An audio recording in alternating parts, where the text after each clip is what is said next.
You'll beg for my touch sooner than you think.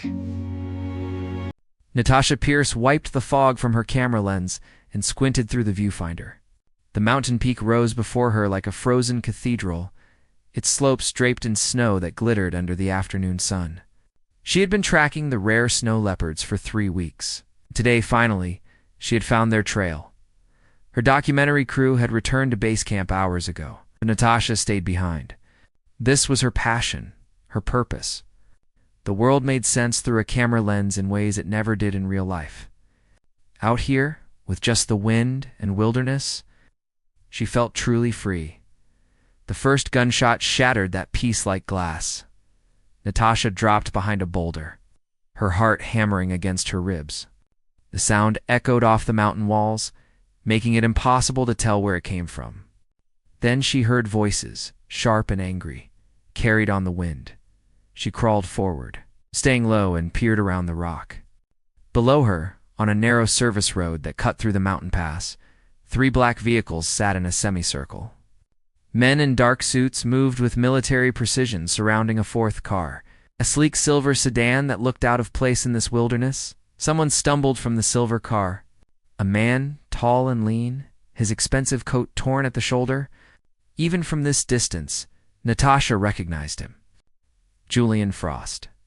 His face had been on the cover of every business magazine for the past year. Tech billionaire. Venture capitalist. The man who turned failing companies into empires with a single investment. He was bleeding. 3 armed men advanced.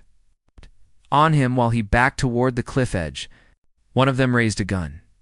Natasha's training took over. She lifted her camera and hit record. The telephoto lens brought everything into sharp focus. The masked faces.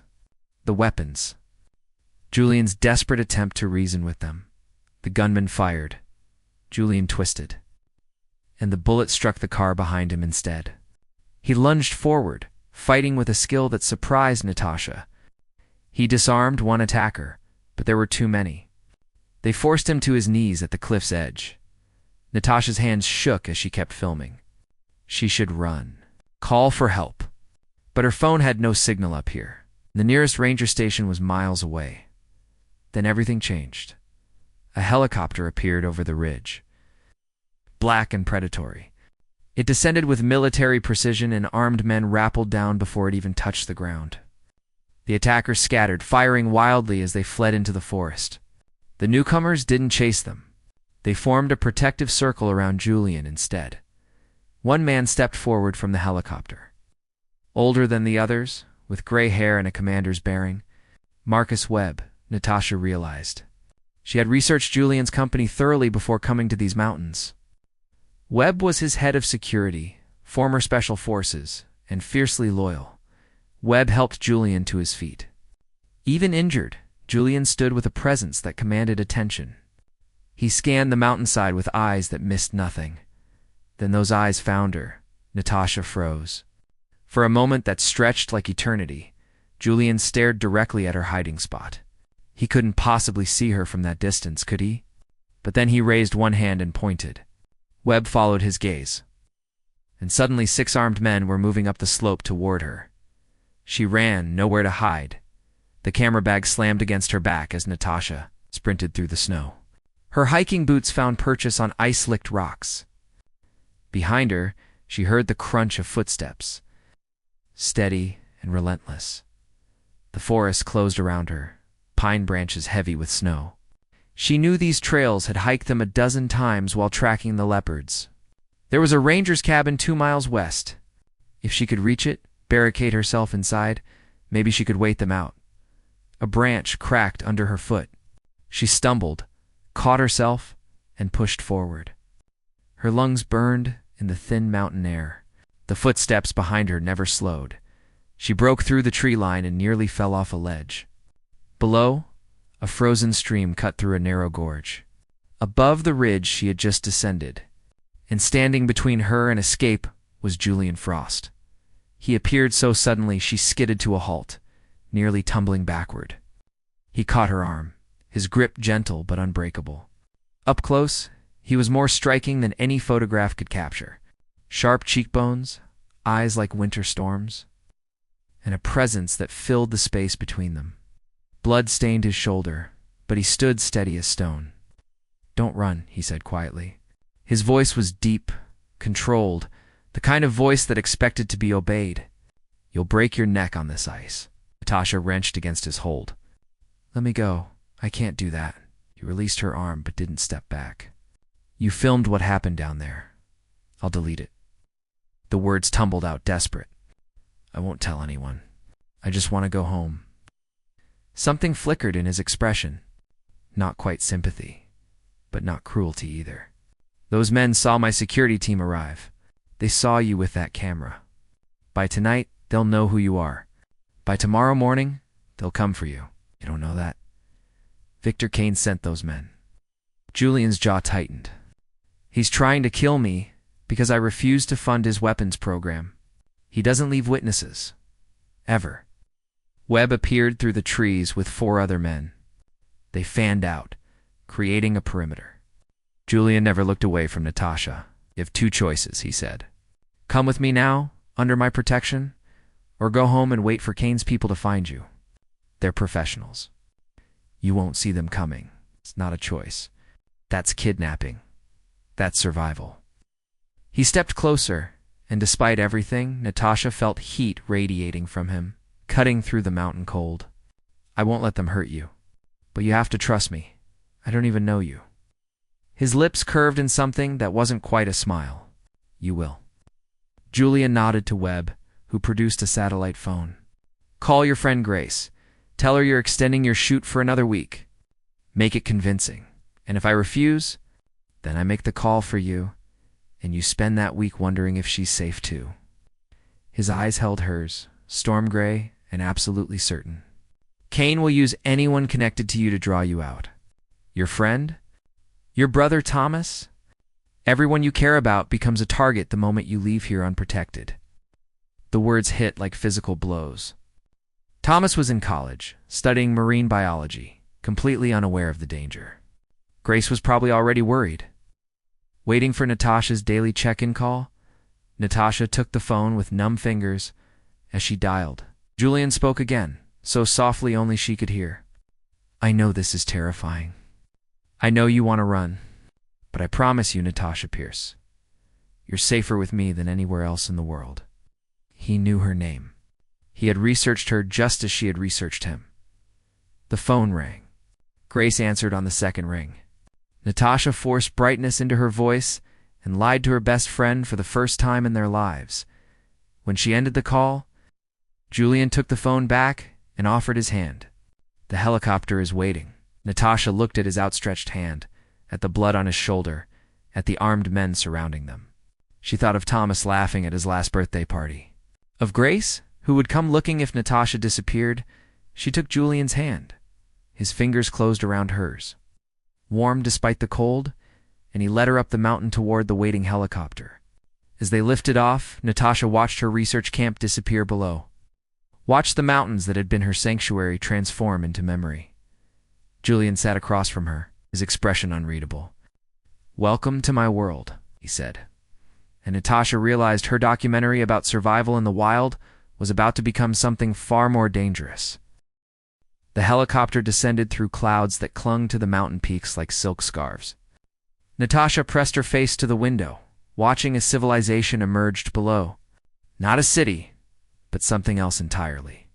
A sprawling estate carved into the mountainside, all glass and steel and impossible architecture. Gardens terraced down the slope, winter bare but meticulously maintained. And everywhere, the subtle presence of security, cameras, patrols, watchtowers disguised as modern art. Julian had been silent during the flight. His hand pressed against his wounded shoulder. Now he leaned forward, his voice cutting through the helicopter's roar. "This is Frosthaven. 300 acres. Completely off-grid. Solar power, geothermal heating, its own water supply. The only road in requires 3 security checkpoints. A prison," Natasha said. "A fortress." He met her gaze. "There's a difference." The helicopter touched down on a landing pad near the main house. Medical personnel rushed forward with a stretcher, but Julian waved them off. He climbed out under his own power, then turned to offer Natasha his hand. She ignored it and jumped down herself. A woman in her 50s approached. Her silver hair pulled back in an elegant twist. She wore practical clothes but carried herself with quiet authority. "Mr. Frost, the medical team, is waiting in the West Wing." "Thank you, Mrs. Carson." Leon gestured to Natasha. "This is our guest. She'll be staying in the Blue Suite. Please make sure she has everything she needs." Mrs. Carson's sharp eyes assessed Natasha in one swift glance, missing nothing. "Of course. This way, please." Natasha followed her into the house, unable to stop herself from staring. The interior was stunning. Soaring ceilings with exposed beams, floor-to-ceiling windows that framed the mountains like living paintings, modern furniture mixed with pieces that looked centuries old, art that probably cost more than most houses. "The Blue Suite is in the East Wing," Mrs. Carson said as they climbed a floating staircase. "You'll have privacy there. Mr. Frost's quarters are on the opposite side of the house. How considerate of my captor." Mrs. Carson paused, one hand on a doorknob. "Mr. Frost saved my daughter's life 5 years ago. She witnessed something she shouldn't have, just like you. He protected her until the threat was eliminated. Then he helped her start a new life in Australia with a new identity and a full scholarship to university." "Ah!" Her voice softened. "You may not believe it now, but you're lucky he found you first." She opened the door. The suite was larger than Natasha's entire apartment. A bedroom with a bed that could sleep four. A sitting area with a fireplace already crackling. A bathroom with a soaking tub and a shower with 6 different heads. And those windows, always those windows, showing her the beautiful prison she now inhabited. "Clothes in your size are in the closet," Mrs. Carson said. "Dinner is at 7 if you wish to join Mr. Frost. Otherwise, I can have something sent up. How does he know my size?" "Mr. Frost is very thorough." Mrs. Carson moved toward the door. "One more thing. The windows don't open, and the doors are monitored. For your safety." When she left, Natasha stood in the center of the room and tried to process everything. 12 hours ago, she had been free. Now she was trapped in luxury, her life in the hands of a man she didn't know, hunted by enemies she had never made. She walked to the window and pressed her hand against the glass. Cold seeped through, reminding her that beauty could be just another kind of cage. Breaking point, Natasha skipped dinner. She couldn't stomach the thought of sitting across from Julian, pretending this was civilized. Instead, she paced her suite like the snow leopards she had been filming, caged, restless, desperate for escape. At midnight, her door opened. Julian stood in the hallway, changed into fresh clothes, his shoulder now properly bandaged. He carried a tray with food and 2 glasses of wine. "You didn't eat," he said. Stepping inside without invitation, "I wasn't hungry. You need to keep your strength up." He set the tray on the coffee table. "Starving yourself won't change the situation. Neither will eating your food." He poured wine into both glasses, his movements precise and controlled. "I spoke with my contacts. Victor Kane has put a bounty on you. $500,000 to whoever brings him proof you're dead." The words hit like a physical blow. Natasha sank onto the sofa, her legs suddenly weak. Julian sat across from her, close enough that she could smell cedar and something darker. Something that reminded her of winter nights and dangerous choices. "I've dealt with Kane before. He's patient, methodical, and absolutely ruthless. He won't stop until he believes you're no longer a threat." "How long?" "Weeks? Maybe months." Julian's gaze held hers. "I'm working on a solution, but these things take time, so I'm supposed to just stay here? Give up my life, my work, everything?" "Your work nearly got you killed." His voice sharpened. "You were alone on that mountain with no backup, no security, chasing animals through a blizzard. Do you have any idea how reckless that was?" Natasha stood, anger flooding through her. "That's my job. That's what I do. I document wildlife, tell stories that matter, show people the beauty they're destroying, and now you can't."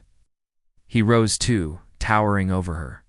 "Because you were in the wrong place at the wrong time, and you saw something that made you a target, That's the reality, Natasha. Accept it. I don't accept anything from you. She moved toward the door. I want to leave. Now. Julian's hand shot out, catching her wrist. Not painful, but unbreakable. You're not listening. Let go of me. Look at me. His voice dropped, intense and commanding. Really look? She turned, ready to fight, and found his face inches from hers. Up close, she could see the exhaustion in his eyes, the lines of strain around his mouth. He wasn't sleeping either. I know what it's like, he said quietly. To have your freedom taken away. To be trapped by circumstances beyond your control. 5 years ago, Kane tried to kill me the first time. I spent 8 months in protective custody, moving from safe house to safe house, watching my company nearly collapse while I hid like a coward. You're not a coward, no? His thumb brushed across her pulse point, feeling her heartbeat racing. I learned to fight back. I built this fortress. I trained with the best security teams in the world. I made myself untouchable. But it cost me everything normal. Every friendship. Every relationship. Every moment of peace. He released her wrist, but didn't step back. I'm trying to spare you that. Let me protect you while I eliminate the threat. Then you can go back to your life. What if I don't want your protection? Something flickered in his eyes. Heat.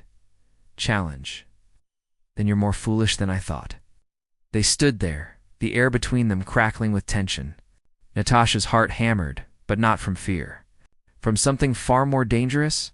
Julian was everything she should hate. Controlling, arrogant, used to getting his way. But beneath that ice, she sensed something else. Loneliness. A man who had built walls so high, he had forgotten what it felt like to let someone in. Why do you care? She whispered. You don't know me. I know enough. His hand lifted, fingertips ghosting along her jaw. I know you risk your life for creatures most people never think about. I know you lie to protect your friends. I know you're terrified right now, but refuse to show it. His voice dropped lower. And I know that if Kane gets his hands on you, he'll make you suffer before he kills you. I've seen what he does to his enemies. Natasha shivered, and Julian's hand fell away. Eat something, he said, his voice returning to that controlled distance. Sleep. Tomorrow, I'll show you the rest of the estate. You'll have freedom within these walls, at least. He walked to the door, then paused. For what it's worth, I'm sorry. You deserve better than this. When he left, Natasha stood frozen, her skin still burning where he had touched her. She looked at the tray of food, the wine, the fire crackling in the hearth. Everything designed for comfort, for safety, for seduction. She ate because he was right. She needed her strength. But as she climbed into the enormous bed and stared at the ceiling, she couldn't stop thinking about the way Julian had looked at her. Not like a captor viewing his prisoner. Like a man who had just found something precious in the middle of a war zone. Dangerous territory. Morning came to bright. Natasha woke to find breakfast waiting on her balcony, along with a note in sharp, masculine handwriting. Meet me in the garden at 9. Dress warm, Jay. She almost ignored it out of spite. But curiosity won. She needed to understand this place, find its weaknesses, plan her eventual escape. The clothes in the closet fit perfectly. Expensive brands she recognized from magazines but had never imagined wearing. She chose practical items. Jeans. A cashmere sweater. Boots lined with fur. Julian waited by a fountain in the central garden, his breath misting in the cold air. He had traded his business attire for dark jeans and a wool coat that made him look less like a billionaire and more like someone who belonged in these mountains. You came, he said. You gave me an order. I gave you an invitation. He started walking, and after a moment, she followed. There's a difference. He showed her the estate. The greenhouse where tropical plants thrive despite the snow outside. The library with first editions that made her fingers itch to touch them. The gym where his security team trained. The communications center where screens monitored every inch of the property, and everywhere that same elegant security. Beautiful, but imprisoning. They ended at a building set apart from the main house. Julian unlocked the door and gestured her inside. Natasha gasped. It was a film studio. Professional-grade cameras. Editing equipment. Lighting rigs. Everything a documentary filmmaker could dream of. I had this built 3 days ago, Julian said from behind her. Mrs. Carson mentioned you were a filmmaker. I thought you might go mad without your work. She turned to stare at him. You built this for me? I built it for my sanity. His lips curved slightly. You strike me as someone who needs purpose. Without it, you'll try something foolish, like escaping. Would I succeed? No. He moved closer, his presence filling the space. But you'd hurt yourself trying, and I'd rather not spend my days wondering which window you'll try to climb out of. Natasha walked through the studio, running her fingers over equipment that cost more than her annual salary. What am I supposed to film? Whatever you want. The mountains. The wildlife? Your story? He paused. Our story. There is no our story, isn't there? Julian leaned against a desk, arms crossed. A filmmaker witnesses an assassination attempt. A billionaire saves her life. They're trapped together in a fortress while danger circles outside. That sounds like a story to me. It sounds like a nightmare. Sometimes those are the same thing. His eyes held hers, and Natasha felt that pull again. That dangerous attraction to the man who held her captive. She forced herself to look away. Why are you doing this, really? Because I see myself in you, he admitted. That stubborn refusal to accept the cage. That need for purpose beyond survival. I thought if I gave you something to fight for besides escape, you might actually survive this. And if I still want to leave... Julian pushed off the desk and walked to her, closing the distance until mere inches separated them. Then I'll do everything in my power to stop you. Not because I enjoy keeping you here, his voice dropped to something rough, honest, but because the thought of you dying because I let you go is unacceptable. You don't own me. No. His hand lifted, hovering near her face but not quite touching. But for now, I'm all that stands between you and a bullet. So hate me if you need to. Fight me every step. But stay alive, Natasha. That's all I ask. Before she could respond, his phone buzzed. He checked it, and his expression hardened. Kane made a move. His people contacted your brother. Terror flooded through her. Thomas? He's safe. I had him picked up this morning and brought to a secure location. Julian's jaw tightened. But Kane knows you matter to him. He'll use that. Let me talk to Thomas. Please. Julian studied her for a long moment, then nodded. Come with me. As they walked back to the main house, Natasha realized something that terrified her more than Kane's bounty. She was starting to trust Julian Frost, and in this dangerous game, trust might be the most fatal mistake of all. The communications room hummed with quiet efficiency. Screens displayed security feeds from locations Natasha didn't recognize. Marcus Webb stood at attention, his expression grim as Julian entered with Natasha close behind. He's secure, sir, Webb said. The young man wasn't happy about it, but he's safe. Julian gestured to a monitor. Give us the room. Webb and his team filed out, leaving Natasha alone with Julian. He pressed a button, and suddenly Thomas appeared on screen. Her younger brother looked furious, his dark hair disheveled, sitting in what appeared to be a hotel suite. Natasha? Thomas leaned forward. What's going on? These guys showed up at my dorm with guns and said you were in danger. They won't let me leave or call anyone. Relief crashed through her so intensely she had to grip the desk for support. Tommy, I'm okay. I'm safe. But there's been a situation. What kind of situation requires armed bodyguards? His eyes narrowed. Where are you? She glanced at Julian, who nodded slightly. I witnessed something I shouldn't have. Some dangerous people think I have evidence against them. It's complicated. Then go to the police. It's not that simple. Natasha forced steadiness into her voice. The man helping me, he's making sure we're both protected until this is resolved. I need you to trust me and do what his security team says. Thomas studied her through the screen, and she saw the moment he understood. Her baby brother? Not so much a baby anymore. You're in real danger. I will be fine, but only if you stay safe. She blinked back tears. Please, Tommy, just cooperate for a few weeks. Weeks. He ran a hand through his hair. My exams are coming up. I have lab work due. I can't just disappear. Julian stepped into frame. Mr. Pierce, I'm Julian Frost. Your sister's safety and yours are my priority. I've arranged for your professors to receive medical documentation excusing your absence. Your lab partner will be compensated for completing the work alone. And when this is over, I'll personally fund your graduate studies wherever you choose. Thomas stared at him. You're that Julian Frost? The billionaire. Yes, and my sister is with you because I'm the only one who can keep her alive right now. Julian's voice held no arrogance, just cold fact.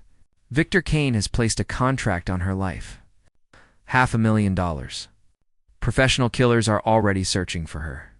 If they can't find her, they'll use you to draw her out. The color drained from Thomas's face. This is insane. This is reality. Julian's hand moved to Natasha's shoulder, the touch brief but possessive. Your sister risked everything to document an attempted murder. Now I'm risking everything to protect her. All I need from you is patience. Thomas looked at Natasha again. You trust this guy? She hesitated, then realized the answer had changed without her noticing. Yes, then I'll stay put. He managed a weak smile. But you owe me the full story when this is over, deal. Natasha pressed her hand to the screen. I love you, Tommy. Love you too. Don't do anything stupid. The screen went dark. Natasha stood there, trembling with relief and residual fear. She felt Julian's presence behind her, solid and warm. He'll be safe, Julian said quietly. I have my best people watching him, thank you. Thank you. The words felt inadequate. For everything. Don't thank me yet. He turned her to face him, his hands gentle on her arms. Kane won't give up easily. This is just the beginning. Then what do? We fight back. Something fierce blazed in his eyes. I've been gathering evidence against Kane for years. Every illegal transaction, every bribed official, every murder he's ordered. I was waiting for the right moment to strike. His thumb traced small circles on her arm. Your footage might be the final piece I need. Sparked. The video I took is still on my camera. Your security took it, but I never deleted the backup files. Julian's expression shifted. Where? Cloud storage. I set my camera to auto-upload whenever it finds Wi-Fi. She pulled out of his grip, suddenly energized. If your team brought my equipment, I can access it. They did. It's in your suite. He was already moving toward the door. Show me. The breaking storm they worked through the afternoon in Natasha's sitting room. Her camera equipment spread across the coffee table while Julian made calls on his encrypted phone. Webb joined them, along with a tech specialist who set up secure servers. The footage was damning. Crystal clear shots of Kane's men, their weapons, the attempted execution. Natasha had captured everything in those desperate seconds on the mountain. This is good, Webb said, reviewing the files. Combined with our existing evidence, we can bury Kane. How long? Natasha asked. To build an airtight case? A week? Maybe 2. Webb glanced at Julian. But once we file, Kane will know. He'll escalate. Then we prepare for war. Julian's voice was cold steel. Double the perimeter security. I want eyes on every approach to this property. And get me a meeting with Director Chen at the FBI. It's time to cash in some favors. As Webb left to implement the orders, Natasha felt the weight of what was coming. He'll try to kill us both. He'll try. The communications room Julian hummed, poured them both whiskey from a crystal decanter. He won't succeed. Rows of screens showed security feeds from places I didn't recognize. A silent, watchful network. A man named Marcus Webb stood at attention, his face grim as Julian entered with me trailing close behind. He said, "He's secure, sir." The young man wasn't happy about it, but he's safe. Julian just nodded and gestured to one of the monitors. Give us the room. In seconds, Webb and his team filed out, and the heavy door clicked shut, leaving me alone with Julian. He pressed a button and my heart stopped. My younger brother Thomas appeared on the screen. He looked furious, his dark hair a mess, pacing in what looked like a plush hotel suite. Natasha leaned right into the camera. What is going on? This guy showed up at my dorm with guns and said you were in danger. They won't let me leave or even call anyone. Relief hit me so hard I had to grab the edge of the desk to stay upright. Tommy, I'm okay. I'm safe. But there's been a situation. What kind of situation involves armed bodyguards? His eyes narrowed, filled with suspicion. Where are you? I glanced at Julian, who gave me a slight, almost imperceptible nod. I witnessed something I shouldn't have, I explained, trying to keep my voice steady. Some very dangerous people think I have evidence against them. It's complicated. Then go to the police, he insisted, his voice rising. It's not that simple, Tommy. I forced the strength I didn't feel into my words. The man who's helping me, he's making sure we're both protected until this is all resolved. I need you to trust me and just do what his security team says. Thomas stared at me through the screen, his expression shifting from anger to deep concern. I saw the exact moment he understood. My baby brother, not so much a baby anymore. You're in real danger, he whispered. I'll be fine, I promised, blinking back tears. But only if you stay safe. Please, Tommy, just cooperate for a few weeks. Weeks. He ran a hand through his hair, agitated. Natasha, my exams are coming up. I have lab work due. I can't just disappear off the face of the earth. Suddenly, Julian stepped into the frame beside me. Mr. Pierce, I'm Julian Frost. Your sister's safety, and by extension yours, are my absolute priority. I've already arranged for your professors to receive medical documentation excusing your absence. Your lab partner will be compensated generously for completing the work alone. And when this is over, I will personally fund your graduate studies at any university you choose.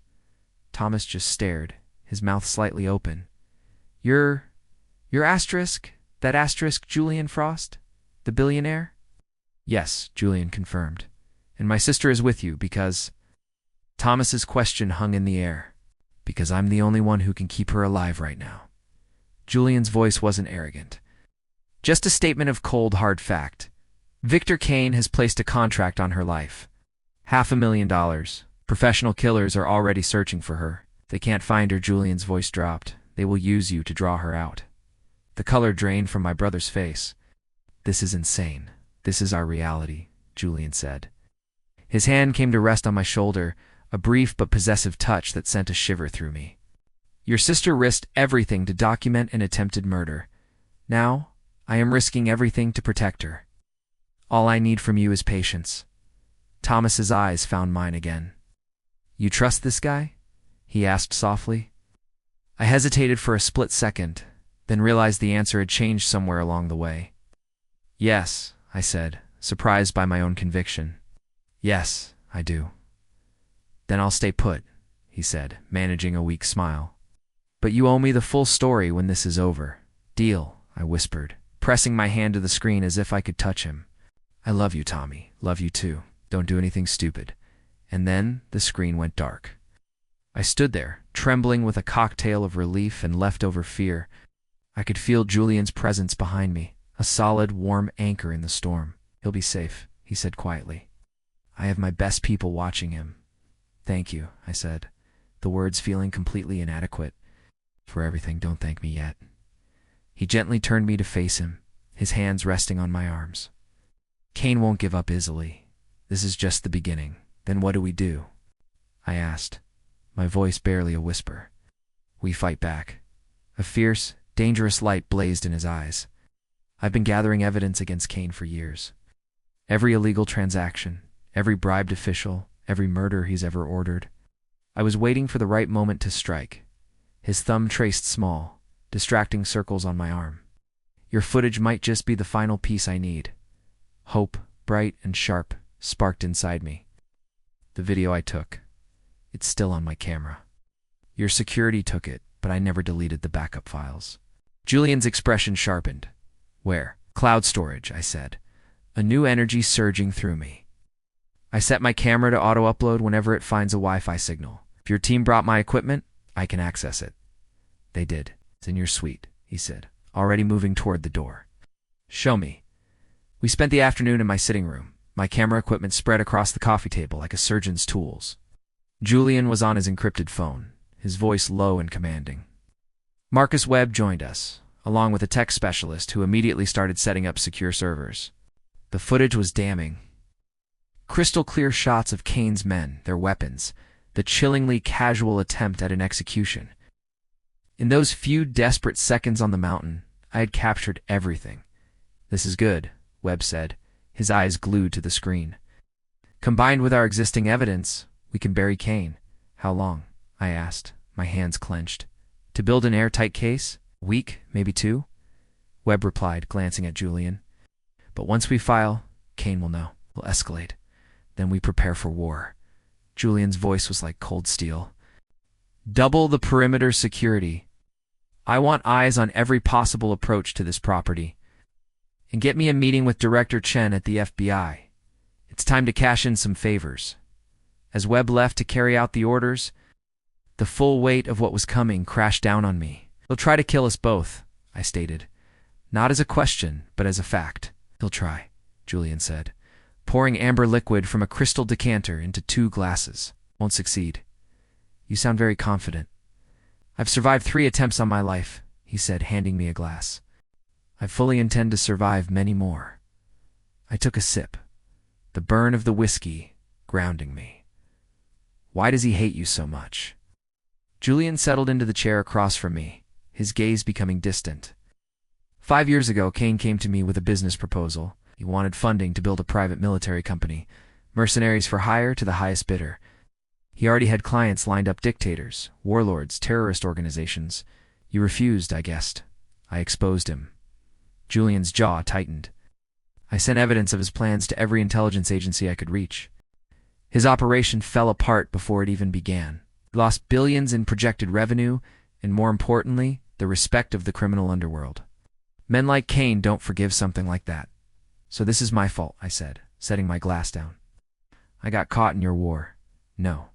He leaned forward, his intensity a physical force. "This is Kane's fault for being a monster. Your only crime was being brave enough to document it." We sat in silence as twilight painted the mountains outside in shades of purple and gold. Finally, I broke the quiet. "What happens when this is over? Assuming we survive." "You go back to your life," Julian said, his voice carefully neutral. "Your documentaries, your freedom, everything you had before, and you." I returned to my fortress.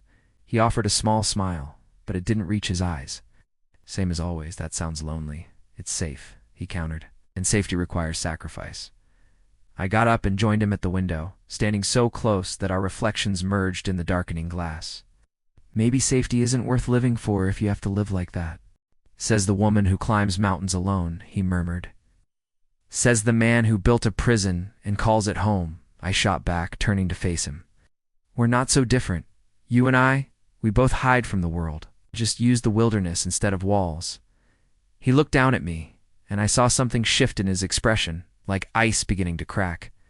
"You're not what I expected, Natasha. What did you expect?" "Someone who needed saving." His hand came up, his fingertips gently tracing the line of my cheekbone. "But you're not a victim. You're a fighter who got ambushed." "Is that respect I hear in your voice?" "It's admiration," he corrected softly, his thumb brushing against my lower lip. "And something far more dangerous." The air between us practically ignited.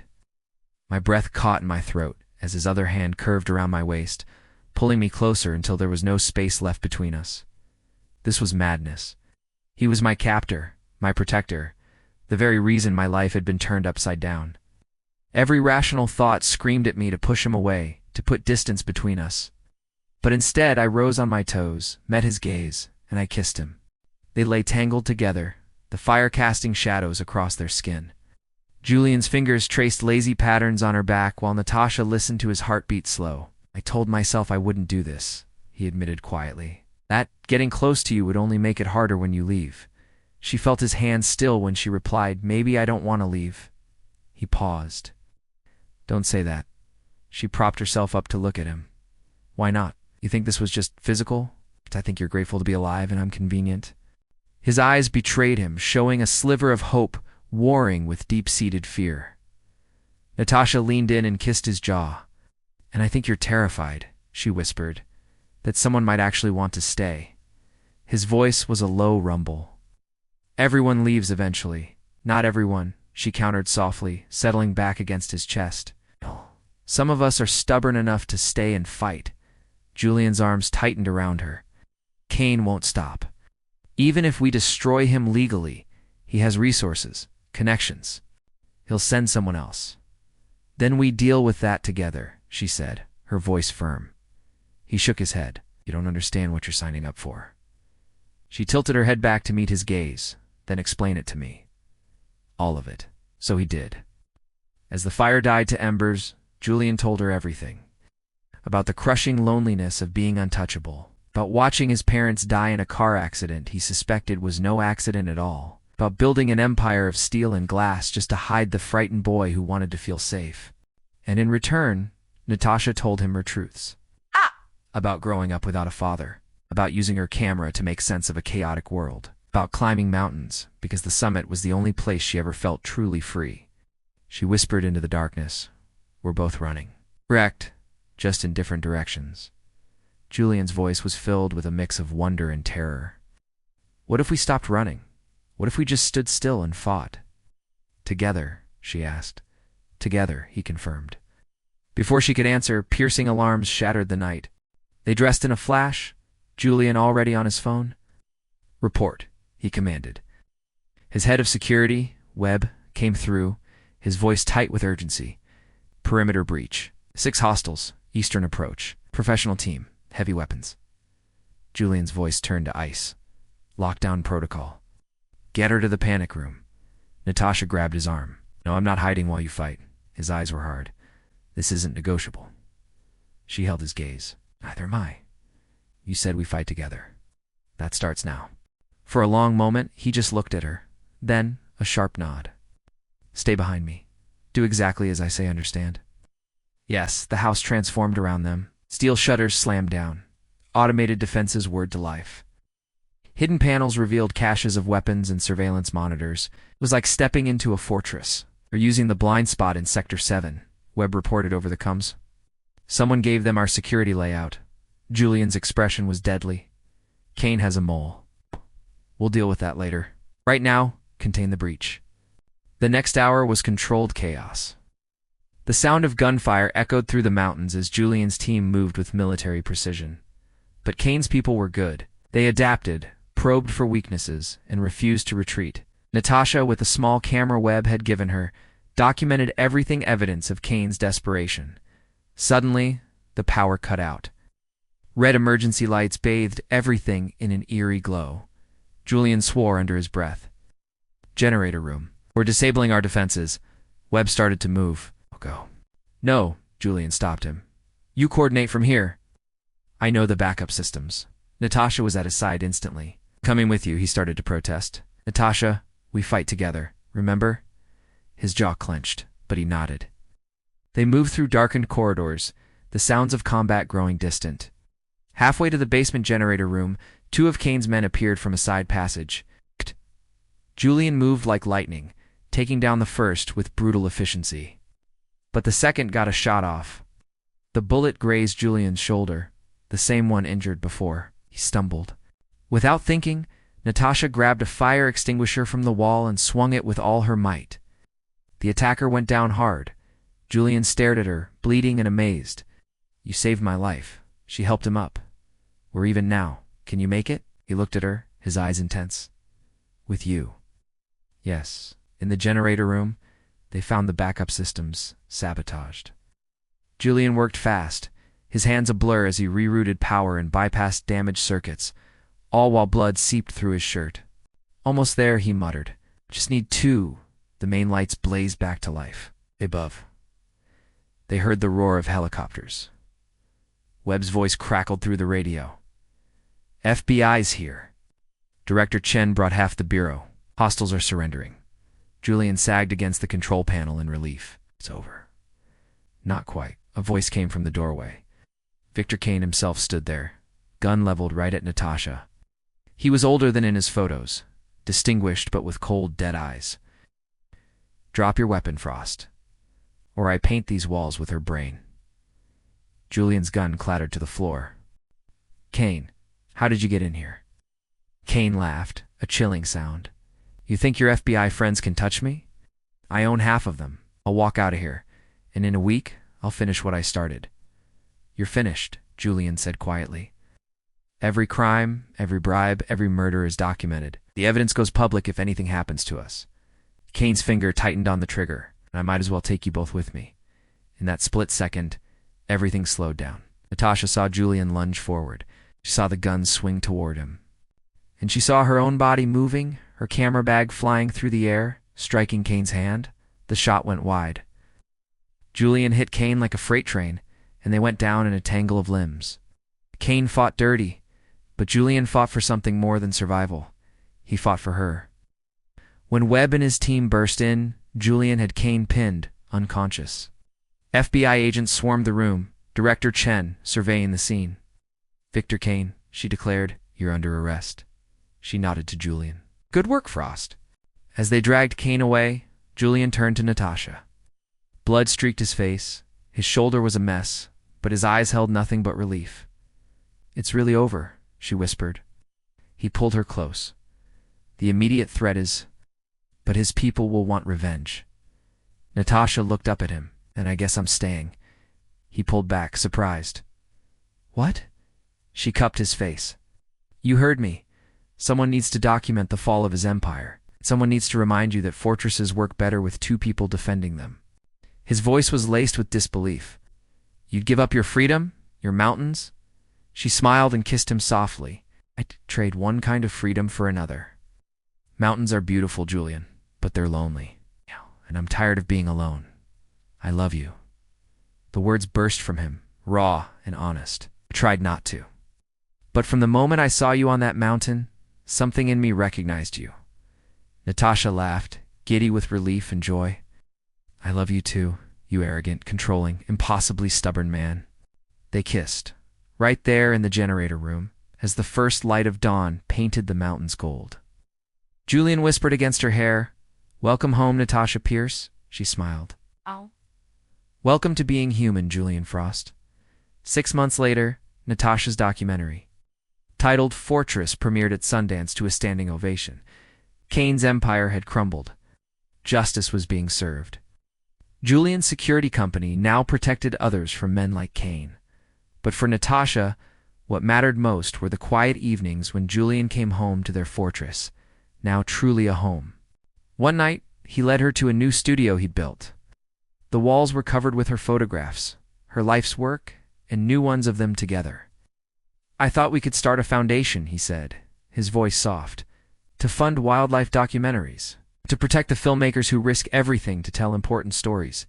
Natasha looked at the man who had captured her to save her, the man who had given her a prison that became a home. She looked at the life they were building. "I think," she said slowly, "that sounds perfect." He kissed her, tender and sure.